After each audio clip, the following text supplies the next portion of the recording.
What's up, guys? The Great Shonen here, bringing you a One Piece chapter review. I know this is a little late. I've been busy with things and such. Chapter starts out, first the cover, you have Viper and the Shandians as, God's guard. So, I guess then they work with Ganfall, if he's still God. Unless Inaru came back. That'd be pretty sweet, although. And so, chapter starts out and that the Sea Kings say to Shirahoshi that they've been waiting for her, and that every couple of years there's a king of Fishman Island, or in this case a queen, that can talk with the Sea Kings, and so you see Fukuboshi's like, I can't believe it, like she's really conversing with Sea Kings. And Neptune's like, at last it's awakened, the power that can destroy the world. Really, Neptune? Really? I don't believe it. And so,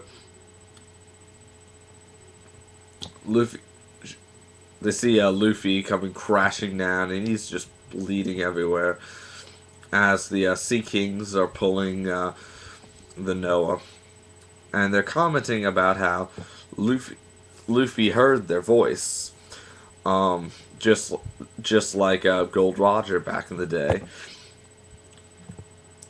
And such, some more, crazy things. And then we see Hachi and Den, and they're commenting on how, Sea Kings are doing this.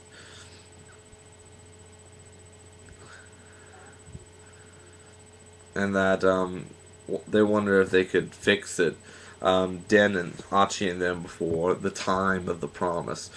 Then we get to Ryugu Palace, and that the kidnapped mermaids apparently have been found, but pretty much the castle's been robbed. So Caribou gets away. Clearly, Oda has something with Caribou, because this is the second time he's gotten away. Second, third, I mean, And then Neptune's comments like, oh, we blame the Straw Hats, that'll prove their innocence. If there's any question about their innocence, why would they have helped you save the island? Whatever. And so, Jinbei's keeping all the new fishermen pirates and human slaves until Neptune gets down. And then we see all the crew. Chopper still can't still can't walk after a couple hours from using Monster Point, but at least he can control it. I'll give him that one. And he can perform treatment on a lap. And so we also see Vanderdecken and Hody, and they're all beaten up and such. And they get chained up by Royal Guard, which is kind of a pity. But I think Vanderdecken's going to get his own little cover story. I just have a good feeling about it. And so, Shirahoshi's coming. It's like, oh my god, Luffy's bleeding. Don't stop bleeding. And since Chopper can't really do anything right now, he has to have Robin just to move right now to do a fusion. And that unfortunately for most of the fishermen on the island, it's forbidden to give blood to a human, which is the law, which a lot of people saw this coming. And then Jinbei steps up. Yeah, it was kind of foreseen this would happen.